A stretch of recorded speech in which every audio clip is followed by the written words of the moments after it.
Friends, welcome to my YouTube channel Ashish official. आज हम CUET general test के 2022 में जो क्वेश्चन पेपर आया था उसे सॉल्व करने जा रहे हैं। ठीक है, तो क्वेश्चन 1 था हमारे पास कि एक्ट्रेस एंड मॉडल हजारने Sandhu was crowned as dash in December 2021। तो इसका सही उत्तर है मिस यूनिवर्स 2021। ठीक है, तो जनरल टेस्ट हमारे पास second number question, if each side of a cube is reduced by 50% the surface area will reduce by. तो इसका सही उत्तर है 70%। अब जानते हैं कि इसका आंसर कैसे होगा। ठीक है, तो हर एक साइड का क्यूब का साइड को हम लोग ए मान लिए। ठीक है, तो सरफेस एरिया का फॉर्मूला होता है हमारे पास ए स्क्वायर। तो न्यू साइड क्या होगा आफ्टर रिड्यूस्ड बाय 50%, साइड अगर रिड्यूस करने के बाद न्यू साइड हमारे पास होगा तो a minus A by two. तो a बाई टू क्या है 50% ऑफ द इनिशियल साइड, तो न्यू साइड हमारे पास होगा a बाई टू। ना न्यू सरफेस एरिया हो जाएगा हमारे पास a स्क्वायर बाई 4। ठीक है, तो a बाई टू का होल स्क्वायर मतलब a स्क्वायर बाई 4। ना परसेंटेज रिड्यूस्ड, अब कितना परसेंट रिड्यूस्ड हुआ है, तो रिड्यूस परसेंट कैसे हम लोग निकालते हैं, तो जो भी फ्रैक्शनल चेंज इन हुआ है उसको हम लोग 100 से मल्टीप्लाई करते हैं तो परसेंटेज रिड्यूस आ जाता है। ठीक है, तो फ्रैक्शनल चेंज हम लोग कैसे निकालते हैं, फ्रैक्शनल चेंज जो भी इनिशियल था माइनस फाइनल अपॉन इनिशियल, वो हमारे पास चेंज इन फ्रैक्शन आ गया इंटू 100 परसेंटेज रिड्यूस्ड हो गया। तो पहले हमारे पास सरफेस एरिया ए स्क्वायर था, बाद में ए स्क्वायर बाई 4 आया और अपॉन इनिशियल हमारे पास ए स्क्वायर इंटू 100 करके हमारे पास 75% आंसर आ गया।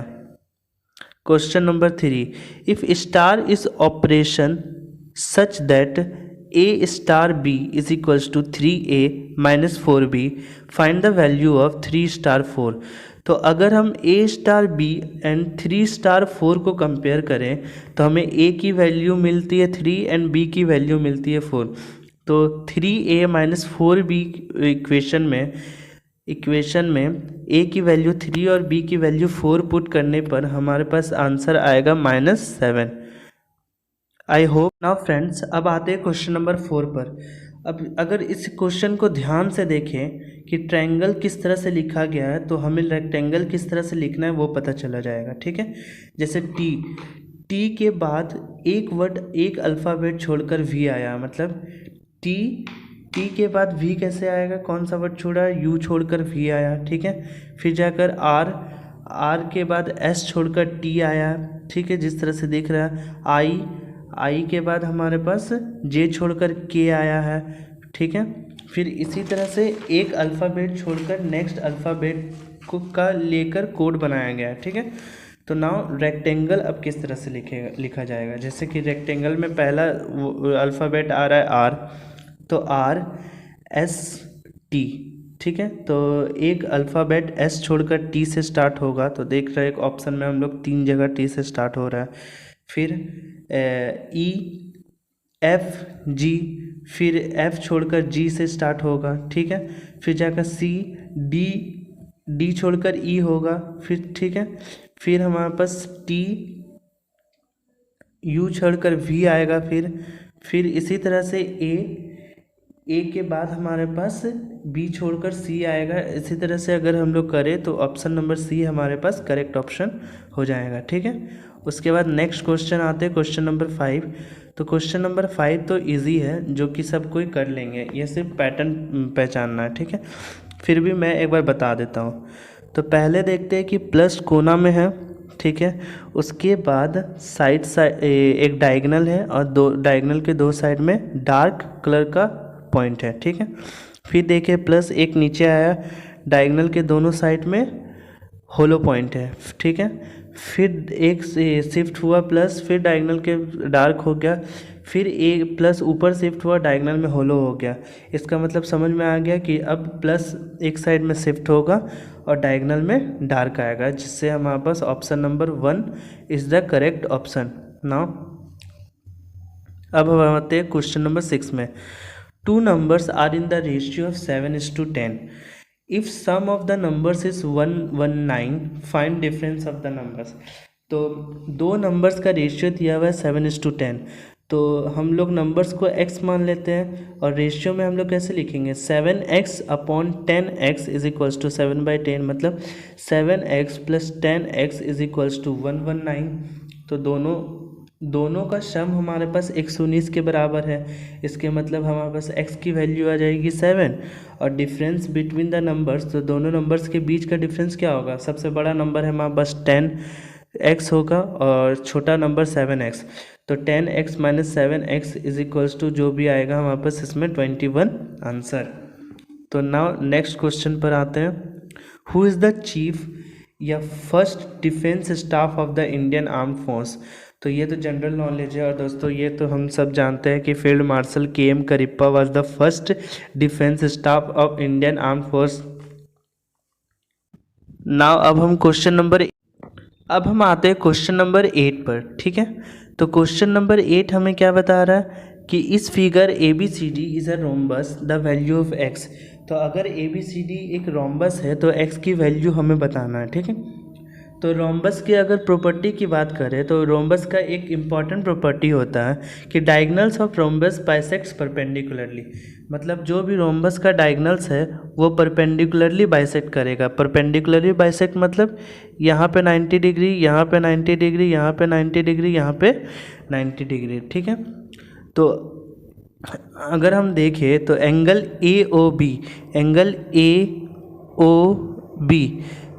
AOB हमारे पास 90 डिग्री हो जाएगा। फिर हमारे पास एंगल OAB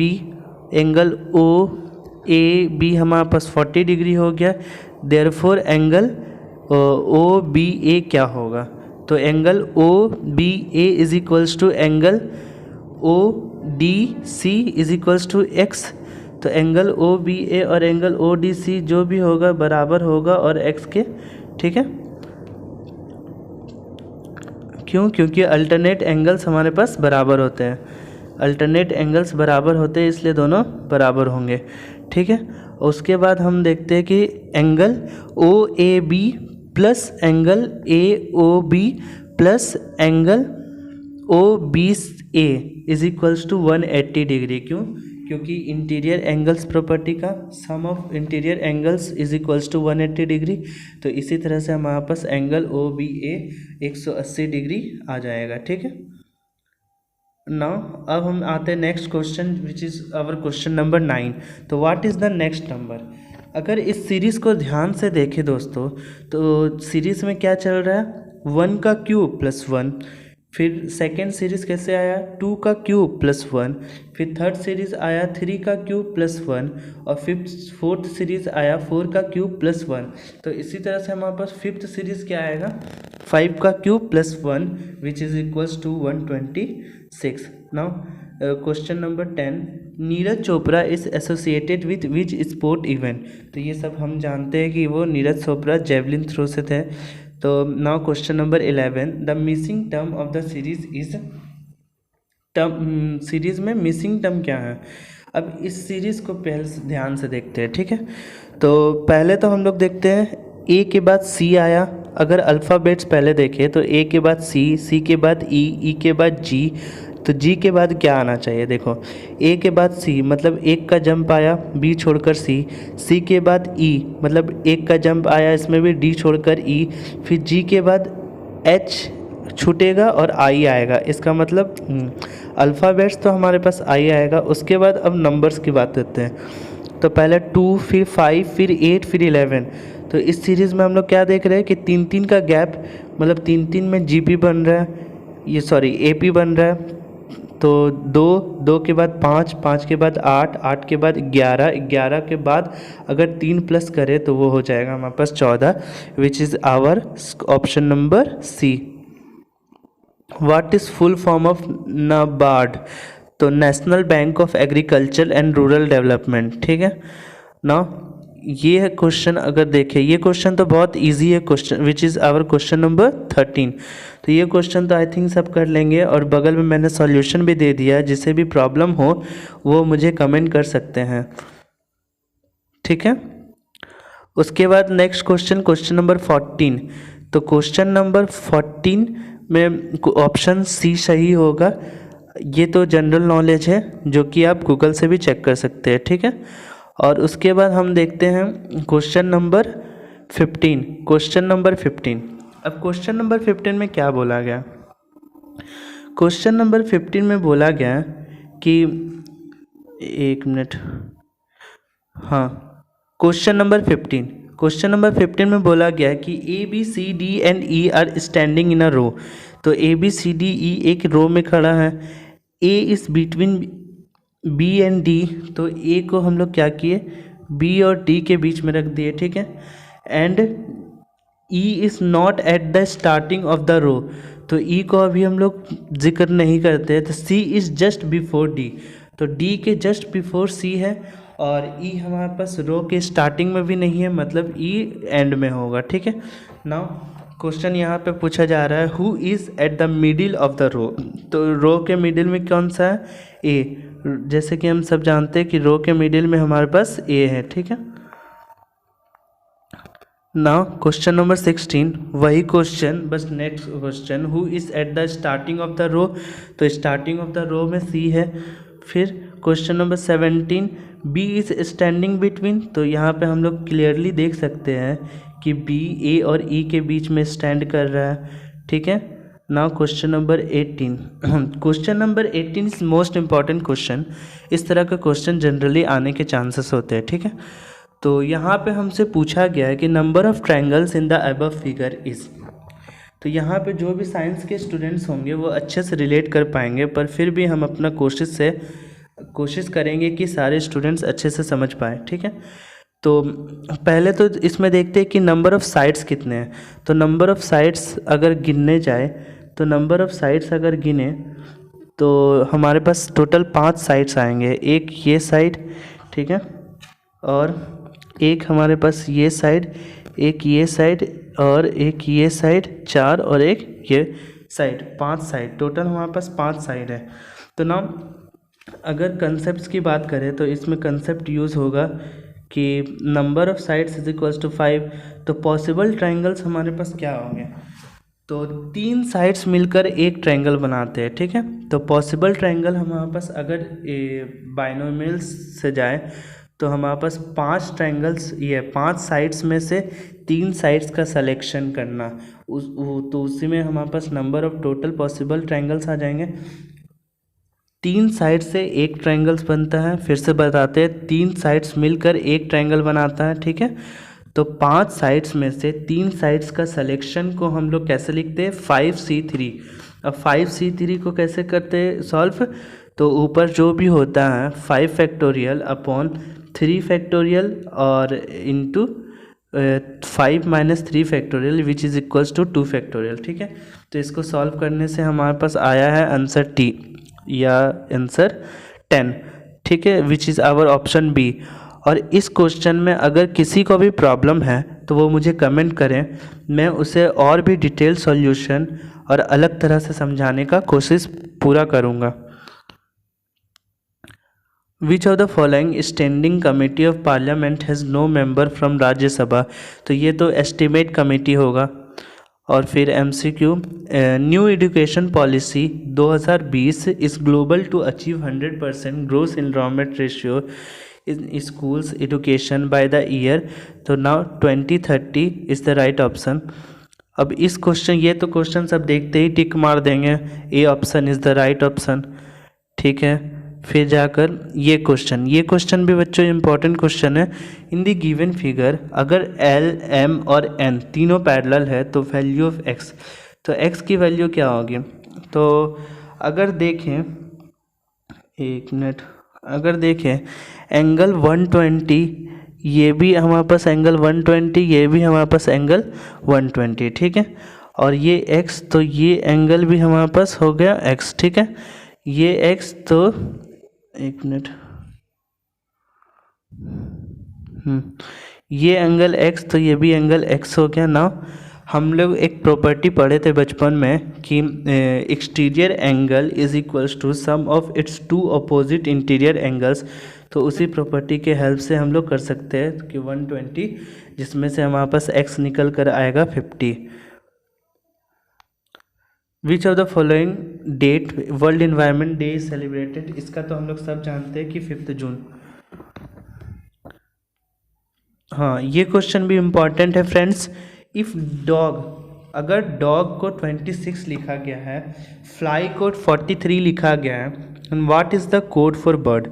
तो ये भी इम्पॉर्टेंट क्वेश्चन है। अगर देखें तो डॉग में डी जो कि 4th नंबर पे आता है, ओ जो कि 15 नंबर पर आता है, और जी जो कि 7 नंबर पर आता है, ठीक है। और इन तीनों को अगर ऐड करें तो हमारे पास 26 आ रहा है। सिमिलरली अगर एफ़ देखें 6 नंबर पर, एल देखें 12 नंबर पर, वाई देखें 25 नंबर पर, और इन तीनों को जोड़कर 43 आ रहा है। तो इसी तरह से बर्ड्स का भी होगा। बर्ड का बी हमारे पास 2nd नंबर पर, आई 9 नंबर पर, फिर आर 18 नंबर पर, फिर जाकर डी 4 नंबर पर जो कि 33 होगा, और हमारे पास B option is the right option. Now अब इस क्वेश्चन पर आते हैं friends. What is the best diagram showing relation among father mother and family. तो हम लोग जानते हैं फर्स्ट ऑप्शन अब गलत क्यों है। इस तरह का क्वेश्चन बहुत ज़्यादा ही इम्पॉर्टेंट होते हैं समझने के लिए, ठीक है। अब हम देखते हैं कि फर्स्ट ऑप्शन गलत क्यों है। तो पहला हमारे पास सबसे बड़ा सर्कल फैमिली डिनोट कर रहा है, ठीक है। फिर सेकेंड वाला सर्कल अगर फादर या मदर डिनोट कर रहा तो ये गलत है। क्यों? क्योंकि एक फैमिली के अंदर फादर आते हैं और फादर के अंदर नहीं मदर आते हैं। फादर और मदर दोनों इंडिविजुअल यूनिट्स हैं, ठीक है। और बी नंबर गलत क्यों है? क्योंकि फैमिली अलग कर दिया गया है, फादर अलग कर दिया गया है, मदर अलग कर दिया गया है, ठीक है। और सी क्यों का रॉन्ग है? क्योंकि फादर मदर और फैमिली में हर तीनों में एक कनेक्शन दिखाया गया है, ठीक है। तो ऐसा तो होता नहीं है। और डी, अब डी सही इसलिए है क्योंकि एक फैमिली के अंदर फादर भी आता है मदर भी आता है, इसलिए D is our right option. Which of the following seas has highest salinity. ये तो हम लोग सब जानते हैं कि Dead Sea. Now if sugar price is increase by 25%, by how much percent consumption should be reduced that expense remains same। तो ये तो बहुत इजी क्वेश्चंस है। तो इसका बताते हैं कि अगर मान लेते हैं हम शुगर का प्राइस था 100, ठीक है। शुगर प्राइस हम लोग कितना मानकर चलते हैं? 100। ना इधर देखते हैं, शुगर प्राइस 100 मानकर चलते हैं, तो न्यू प्राइस क्या होगा? 25% प्राइस इंक्रीज़ होने के बाद ₹125। ना कॉस्ट ऑफ 1 kg शुगर, जो शुगर 1 किलो शुगर हमारे पास 100 रुपीज़ में मिल रहे थे, वही शुगर हमारे पास 120 रुपीज़ में मिलेंगे। तो 120 रुपीज़ में 1 किलो शुगर आ रहा है, तो 125 रुपये में 1 किलो शुगर आ रहा है, तो 100 रुपये में कितना शुगर आएगा? तो 1/125 इंटू 100, ये हो गया new weight of sugar in 100 rupees, ठीक है ना। परसेंटेज कंजम्पशन कितना होगा? तो जितना भी शुगर मिलेगा उसको अगर 100 से मल्टीप्लाई कर देंगे, वो हमारे पास न्यू परसेंटेज कंजम्पशन 80% आ जाएगा। एंड तो हमें कितना परसेंट रिड्यूस करना पड़ेगा? तो 100 - 80 जो कि 20% रिड्यूस करना पड़ेगा, ठीक है। Now next question, question number 28. Mohan's mother is 3 times as old as Mohan. After 6 years, his mother will be 2 times as old as he will be then. Find age of the Mohan. तो ये questions भी बहुत easy questions आते हैं ये सब, और ये क्वेश्चंस आसानी से हो सकता है। और मैंने बगल में सॉल्यूशन भी डाल दिया है, लेकिन फिर भी किसी को अगर कुछ भी जरा सा भी प्रॉब्लम आए तो वो मुझे कमेंट करे, मैं श्योर एकदम 100% उसका रिप्लाई करूँगा, ठीक है। उसके बाद which organisation publish the human development index SDI report. तो UNDP। और हाँ, आप लोग मुझे टेलीग्राम पर भी फॉलो कर सकते हैं, जहाँ पे मैं इस PDF का लिंक भी शेयर कर दूंगा, ठीक है। Next question, penicillin is an fungi. पेनिसिलिन एक फंगी है। Now in a row of 35 students, Ramesh is 24th from starting, 2 student from last went away. What is the position of Ramesh from last row. अब ये questions भी बहुत ही important आते हैं। जो भी साइंस के स्टूडेंट्स होंगे वो तो आसानी से रिलेट कर लेंगे, लेकिन और जो भी कॉमर्स या आर्ट्स के स्टूडेंट्स होंगे उन्हें रिलेट करने में थोड़ा सा तो प्रॉब्लम आएगा ही। अब देखते हैं इस क्वेश्चंस में, ठीक है। इन अ रो ऑफ 35 स्टूडेंट्स, एक रो है, एक लाइन है 35 स्टूडेंट्स का, जिसमें रमेश का क्या पोजीशन है, 24th फ्रॉम स्टार्टिंग। तो 2 स्टूडेंट्स फ्रॉम लास्ट, तो लास्ट से 2 स्टूडेंट गायब हो गए। What is the position of Ramesh from last row, last row से रमेश का क्या पोजीशन होगा। अगर 35 स्टूडेंट्स का लाइन है तो उसमें रमेश का 24th फ्रॉम स्टार्टिंग है, स्टार्टिंग से 24th पोजीशन है, तो लास्ट से कितना पोजीशन होगा। लास्ट से हमारे पास अगर कभी भी लास्ट से पोजीशन बोले तो हम लोग क्या करेंगे, जो भी स्टार्टिंग से पोजीशन है, ठीक है, 1 मिनट समझाते हैं अभी। जैसे मान लो लास्ट से पोजीशन हमें निकालना बोला है, तो स्टार्टिंग से टोटल अगर हमारे पास 35 स्टूडेंट्स है, 35 का रो है, ठीक है, और लास्ट से पोजीशन हमारे पास 24th बोला गया, तो -24 करेंगे, ठीक है, और +1 करेंगे। इस +1 में किसी को भी कन्फ्यूजन हो तो वो मुझे कमेंट करे, मैं उन्हें एकदम अच्छा से समझाऊंगा, ठीक है। उसके बाद ये हो गया, और फिर बोला गया है कि 2 स्टूडेंट्स और गायब हो गए हैं लास्ट से, तो -2 कर देंगे, तो ये हमारे पास आंसर निकल कर आ जाएगा 10। नाउ हम लोग नेक्स्ट क्वेश्चंस पर आते हैं। Which one of the following is correct sequence in the descending order of contribution of different sources to gross domestic product GDP in India. तो इसका सही ऑप्शन है ऑप्शन नंबर ए। क्यों? क्योंकि सर्विस सेक्टर आज बहुत ज़्यादा ही इम्पॉर्टेंट है और सर्विस सेक्टर से ही ज़्यादा इनकम आ रहा है, देन इंडस्ट्री, उसके बाद एग्रीकल्चर सेक्टर, ठीक है। उसके बाद जनरल टेस्ट क्वेश्चन नंबर 33 पर आते हैं, तो इसका सही ऑप्शन सी होगा, जो कि आप लोग भी चेक कर सकते हैं गूगल से, इसमें बताने लायक ऐसा कुछ नहीं है। नाउ क्वेश्चन नंबर 34 की बात करते हैं, तो इसका भी कॉन्स्टिट्यूशनल अमेंडमेंट बिल होगा और इसका भी आप लोग चेक कर सकते हैं, इसको भी बताने का ज़रूरत नहीं है, ठीक है। नाउ अब नेक्स्ट क्वेश्चन पर आते हैं, which is our question number 35। The average of first 8 multiples of 8 is, ठीक है। तो ये बहुत इजी क्वेश्चन है, ये AP से सॉल्व हो जाएगा हमारे पास ना। इसमें बोला है कि फर्स्ट 8 मल्टीपल्स ऑफ 8, तो 8 का मल्टीपल्स या फर्स्ट 8 मल्टीपल्स का एवरेज निकालना, ठीक है। तो n अगर इस 8 इसका मल्टीपल्स क्या होंगे, AP में होंगे, तो मल्टीपल्स अगर जैसे देखें तो AP में होगा, तो AP कैसे होगा, 8 + 16 + 32, इस तरह से जाएंगे AP में।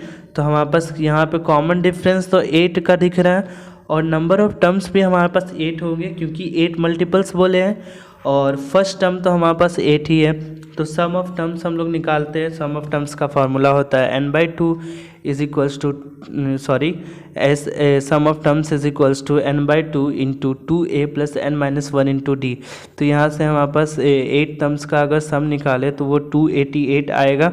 तो एवरेज निकालने के लिए तो total observations upon number of observation, तो sum of observation upon number of observation, तो सम ऑफ ऑब्जर्वेशंस हमारे पास 288 और नंबर ऑफ ऑब्जर्वेशंस तो हमें पता ही है कि 8 है, तो which is equals to 36। Now चलते हैं फ्रेंड्स नेक्स्ट क्वेश्चन पर। ये क्वेश्चन भी फ्रेंड्स बहुत ही इजी क्वेश्चन हैं, जैसे कि अब हम देखते हैं यहाँ पे। तो फर्स्ट फिगर और सेकेंड फिगर में अगर रिलेट करें तो फर्स्ट फिगर में देख रहे हैं कि एरो जो है वो लेफ़्ट से राइट पर शिफ्ट हो गया है, ठीक है। या तो हम लोग इससे रिलेट करते हैं, ठीक है। First figure and third figure से रिलेट करते हैं। तो फर्स्ट फिगर और थर्ड फिगर में देखते हैं, तो फर्स्ट फिगर में जो सर्कल है वो थर्ड फिगर में रेक्टेंगल बन गया, ठीक है। फर्स्ट फिगर में जो लेफ़्ट साइड में एरो है वो टॉप साइड में एरो पहुंच गया थर्ड फिगर में, और जो लाइन था टॉप में वो लेफ़्ट साइड में आ गया। तो इसी को रिलेट करते हुए हमारे पास ऑप्शन 1 इस राइट ऑप्शन। क्यों? क्योंकि अब हमें पता चल गया कि इस यहाँ पे होलो सर्कल था तो होलो रेक्टेंगल आया, या खाली सर्कल था तो खाली रेक्टेंगल आया, यहाँ पे डार्क सर्कल है तो डार्क रेक्टेंगल आएगा, ये तो पता चल ही गया। अब देखो यहाँ पे एरो और लाइन एक दूसरे के रिस्पेक्टिव पोजीशंस को चेंज कर रहे हैं, तो उसके regarding option number 1 is our right option. और फिर भी अगर आपको लोग को कन्फ्यूजन होता है तो हमें कमेंट में कमेंट करें, मैं ज़रूर उसका रिप्लाई करूँगा। At hill station the boiling point of water will be less than that at sea level, ये एक जनरल नॉलेज है, ठीक है। और now next question is our question number 38। A rectangle paper of width 8 cm and length 22 cm rolled along its width and a cylinder is formed. On the above intimation, solve the questions given below. तो इसमें बोला गया अगर एक rectangular paper जिसका 8 centimetre width है, अगर एक रेक्टेंगुलर पेपर जिसका 8 सेंटीमीटर विड्थ है, जिसे हम लोग यहाँ पे देखते हैं विड्थ हमारे पास है 8 सेंटीमीटर और लेंथ हमारे पास दिया हुआ है 22 सेंटीमीटर और विड्थ के अलोंग हमारे पास मोड़ा गया है, तो जो भी विड्थ के अलोंग मोड़ा गया है,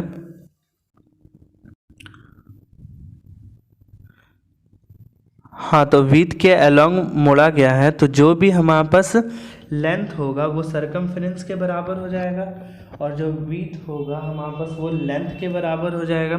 क्योंकि किसी भी पेपर को अगर फोल्ड करेंगे वो एक सिलेंडर बनेगा और सिलेंडर का जो भी सरकमफ्रेंस होगा जैसे कि 2πr is equals to 22 centimetre आएगा, क्योंकि सरकमफ्रेंस हमारे पास वो लेंथ के बराबर हो जाएगा, ठीक है। तो यहाँ से रेडियस हमारे पास 7/2 सेंटीमीटर निकल कर आएंगे, ठीक है। उसके बाद next question, if the outer surface area of cylinder is pointed at the rate of 0.5 centimeter square then the total cost of painting is, इसमें बोला गया है कि अगर कर्व सरफेस एरिया सिलेंडर का पेंट किया जा रहा है तो सिलेंडर का कर्व सरफेस एरिया को पेंट करने का कॉस्ट क्या आ रहा है 0.5 पर सेंटीमीटर क्यूब स्क्वायर।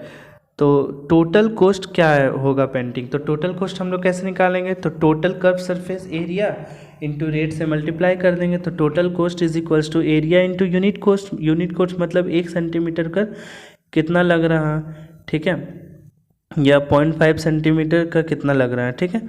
तो नाउ तो curve surface area 2πRh, curve surface area का फार्मूला होता है 2πRh, तो 2 into pi into R, radius हमारे पास 7/2 निकाले थे और हाइट हम बोल ही चुके हैं कि सिलेंडर का जो भी विड्थ होगा वही हाइट बन जाएगा which is equals to 8 centimetre into rate 0.5, तो यहाँ से हमारे पास निकल कर आता है 88 रुपीज़ ना।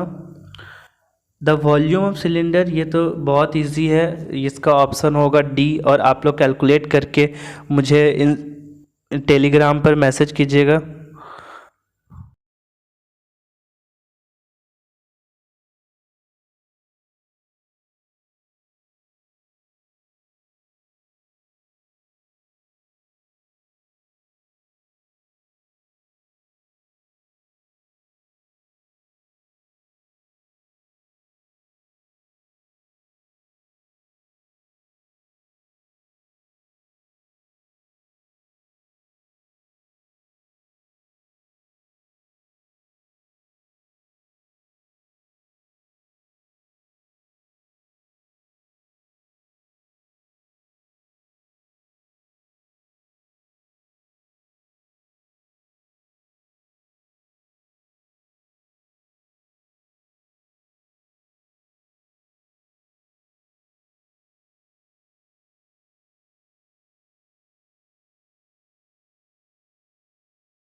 क्वेश्चन नंबर 42, तो इसमें बोला गया head quarter of RBI is situated at, तो ये सब तो हम लोग जानते हैं कि मुंबई में सिचुएटेड है। तो who is the chairperson of 15th finance commission, तो एन के सिंह, ठीक है। Question number 44, head quarter of World Health Organization WHO is located at Geneva Switzerland में, ये भी हमें पता है ना। ये क्वेश्चन बहुत इंटरेस्टिंग क्वेश्चन है और बहुत ही लॉजिकल क्वेश्चन, ठीक है। इस क्वेश्चन को देखते हैं। तो बहुत से बच्चे को लगता है कि सैमसंग मोबाइल एक्शन मूवीज़ होना चाहिए। बहुत बार बच्चे फाइटर्स में कंफ्यूज हो जाते हैं, लेकिन इसका सही ऑप्शन नंबर बी आता है। तो चलो देखते हैं कैसे। सैमसंग एक मोबाइल कंपनी है और एक्शन एक शूज़ का कंपनी है, तो इस तरह से अगर रिलेट करेंगे तो सही ऑप्शन हमारे पास बी आएगा, ठीक है। Now question number 46, deepest oceanic trench Mariana is located in, obvious सी बात है Pacific Ocean. Now question number 47, find the value of 25 का क्यूब प्लस -29 का क्यूब प्लस 4 का क्यूब। तो हम यहाँ पे एक प्रॉपर्टी जानते हैं, अगर a plus B plus C 0 हुआ तो a cube plus B cube plus C cube हमारे पास 3abc के बराबर होगा ना। अगर हम a25 को a मान ले, -29 को b और 4 को c मान ले, तो और तीनों को ऐड करें a प्लस बी प्लस सी, तो हमारे पास 0 आ रहा है, मतलब ये प्रॉपर्टी हमारे पास सेटिस्फाई करेगा। इसका मतलब क्या है, A cube plus B cube plus C cube is equals to 3abc होगा। तो 3 into 25 into -29 into 4 is equals to -8700। इसे सॉल्व करने का भी दरकार नहीं था क्योंकि एक ही माइनस में ऑप्शन था, ठीक है। नाउ क्वेश्चन नंबर 48, इफ़, और ये क्वेश्चन हम आपको होमवर्क में देते हैं, क्योंकि ये क्वेश्चन भी इजी है और आप करके मुझे शेयर ज़रूर करना मेरे टेलीग्राम चैनल पर, और कल डेफिनेटली इस क्वेश्चन का मैं आंसर दूंगा। Now 1 TB terabyte approximately occupies और comprises which of the following data और साइज ए स्पेस साइज। तो ये तो हमें सबको पता है कि 1024 GB होता है 1 टेराबाइट में। नाउ क्वेश्चन नंबर 50 में आते हैं, if 36% can finish 50% of work in 12 days, in how many days 72% can finish the complete work। ये क्वेश्चन भी बहुत ही लॉजिकल और बहुत ही इजी क्वेश्चन है। यहाँ पे बताया गया है कि 36 लोग 50% काम को 12 दिन में कर रहे हैं, ठीक है। तो 36 लोग 50% काम को 12 दिन में कर रहे हैं, इसके मतलब क्या हुआ कि 36 लोग 100% काम को कितना दिन में करेंगे, 24 दिन में। तो और अगर हम लोग 72% ले लें तो 72% मतलब 36 लोग 50% काम करेंगे और 36 लोग 50% काम करेंगे और 12 दिन में करेंगे, तो 12 दिन में ही 72% से 100% काम 12 दिन में ही कर देंगे, और इसका सही ऑप्शन होगा ऑप्शन नंबर डी। और फिर भी अगर कन्फ्यूजन हो तो मुझे टेलीग्राम चैनल पर या फिर कमेंट करके मुझे बताए, मैं इसका सही ऑप्शन और अच्छा से एक्सप्लेनेशन फिर से दूंगा, ठीक है। Who is known as Nightingale of India, ये तो हम सब जानते हैं, सरोजिनी नायडू।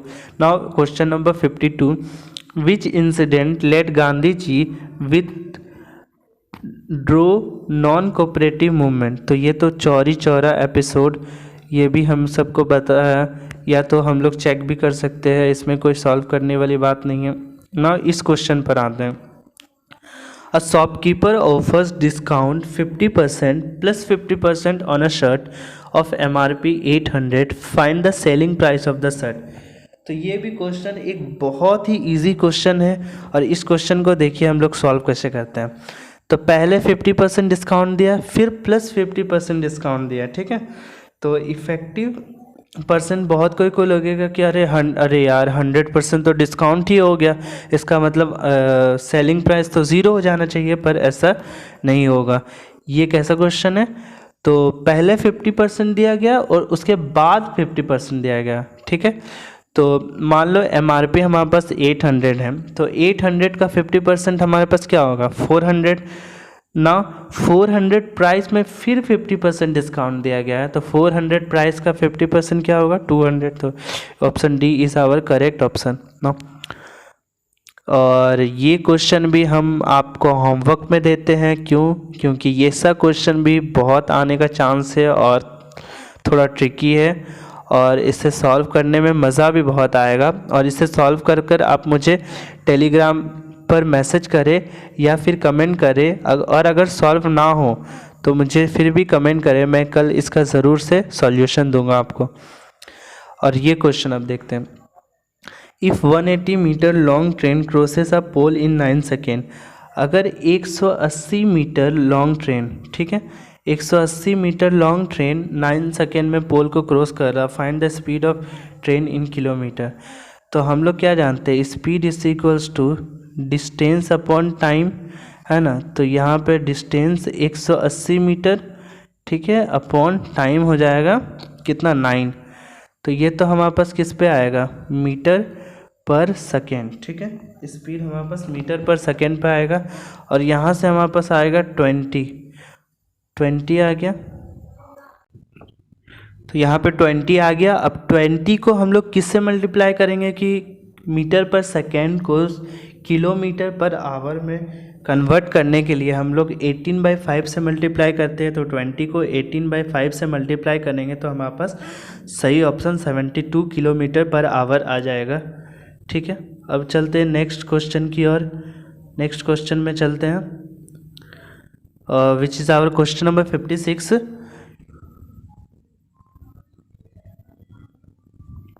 इस क्वेश्चन में इसमें बोला गया है कि माउंटेन पास, और माउंटेन पास किस स्टेट में लोकेटेड है वो पूछा गया, ठीक है।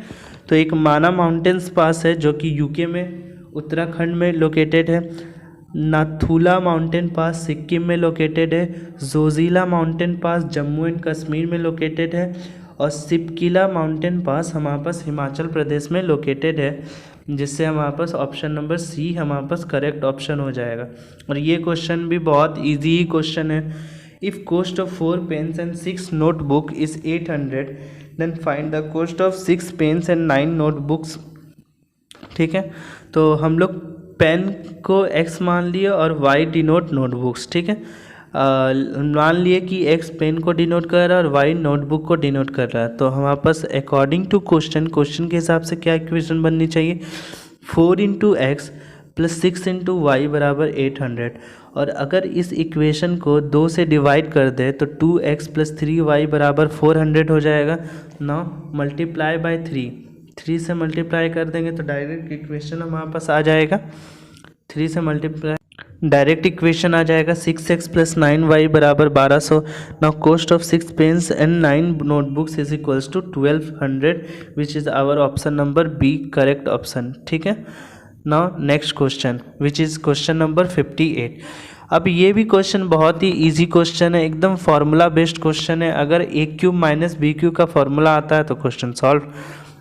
यहाँ पे दिया गया है 2.7 का होल क्यूब माइनस 2.2 का होल क्यूब अपॉन 2.7 का whole square plus 2.7 into 2.2 plus 2.2 का होल स्क्वायर का वैल्यू फाइंड आउट करना।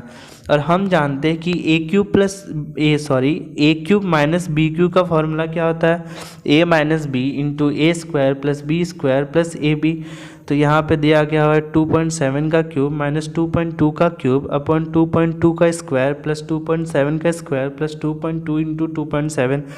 तो 2.7 का क्यूब माइनस 2.2 का क्यूब को हम लोग लिख सकते हैं 2.7 माइनस 2.2 और इंटू 2.7 का होल स्क्वायर प्लस 2.2 का होल स्क्वायर प्लस 2.2 इंटू 2.7 और अपॉन 2.7 का होल स्क्वायर। डिनोमिनेटर दिया हुआ है 2.7 का होल स्क्वायर प्लस 2.2 का होल स्क्वायर प्लस 2.2 इंटू 2.7। तो डिनोमिनेटर और न्यूमरेटर में जो भी कॉमन फैक्टर वो कटेगा और फाइनल आंसर हमारे पास 0.5 का आएगा, which is our option number B.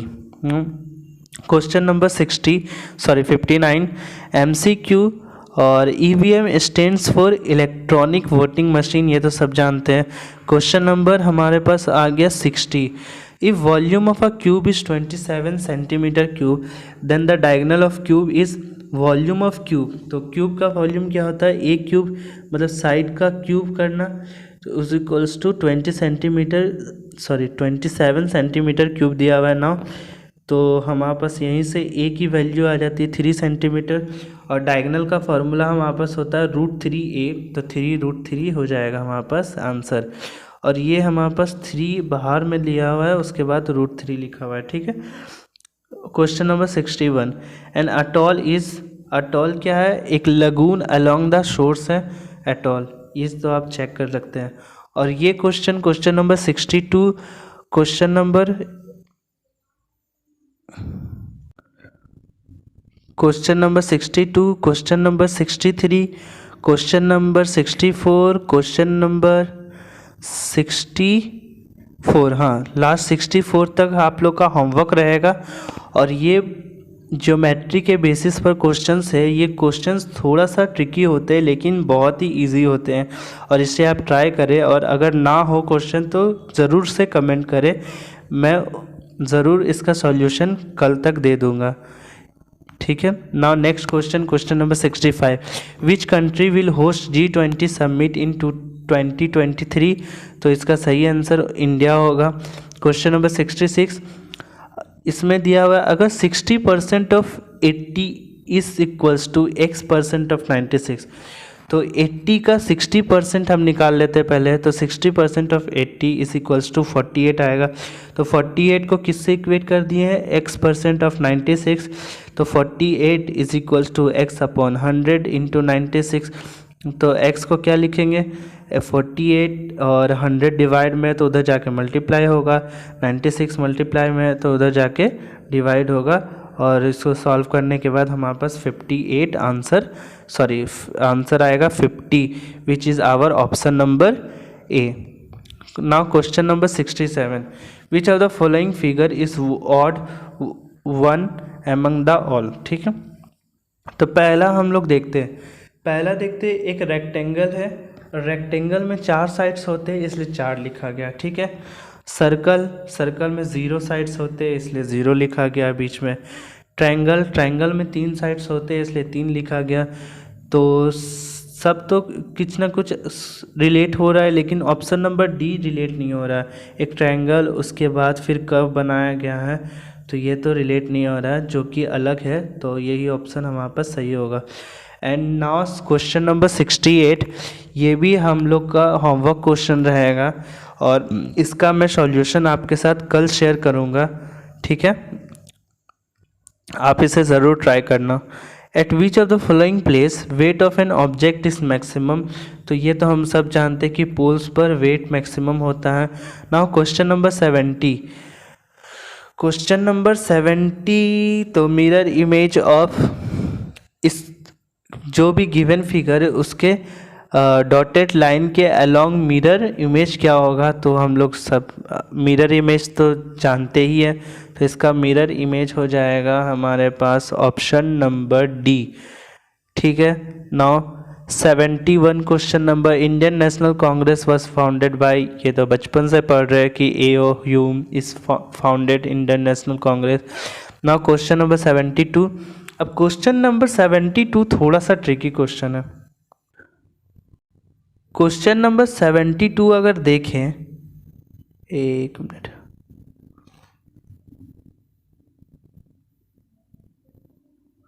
अगर क्वेश्चन नंबर 72 देखें तो पहला में दिया हुआ है एक रेक्टेंगल, उसमें 2 लाइन, ठीक है। दूसरा में एक रेक्टेंगल 3 लाइन, फिर तीसरा में एक रेक्टेंगल 2 लाइन, फिर चौथा में एक रेक्टेंगल 3 लाइन, फिर यहाँ से समझ में आता है कि पांचवा में एक रेक्टेंगल 2 लाइन होगा, तो पांचवा में एक रेक्टेंगल 2 लाइन, तो हमारे पास एक रेक्टेंगल 2 लाइन हमारे पास ऑप्शन नंबर किसमें, ए और बी में शो कर रहा है। अब इसमें देखना है कि करेक्ट ऑप्शन कौन सा है, ठीक है। तो इसमें करेक्ट ऑप्शन हम लोग कैसे ढूंढेंगे, यहाँ देखो, मतलब ये पहला और दूसरा में देखो, दोनों लाइंस, एक लाइन ऐसे जा रहा है, एक लाइन ऐसे जा रहा है, 90 डिग्री बना रहा है, ठीक है। ये लाइन ऐसे जा रहा है तो ये लाइन ऐसे जा रहा है, 90 डिग्री बना रहा है। तो ये लाइन ऐसे अगर जा रहा है तो दूसरा वाला लाइन ऐसे जाएगा, सब 90 डिग्री बनाना चाहिए, तो ये हमारे पास ऑप्शन नंबर बी सही होना चाहिए, ठीक है। उसके नाउ अब हम लोग नेक्स्ट क्वेश्चन पर आते हैं, which is our question number 73। तो वाटर इमेज भी हमें निकालना ही आता है, इसका ऑप्शन नंबर ए सही होगा। ठीक है, और अगर फिर भी आपको कन्फ्यूज़न है तो मुझे कमेंट करना। अगर किसी भी क्वेश्चन में कन्फ्यूज़न हो तो मुझे ज़रूर से ज़रूर कमेंट करना, आपको मैं सॉल्यूशन बहुत जल्द ही प्रोवाइड कर दूंगा। ठीक है, उसके बाद हम लोग आते हैं क्वेश्चन नंबर 74। तो क्वेश्चन नंबर 74 तो महा इजी क्वेश्चन है, यहाँ समझते हैं। पहले देखो, पहला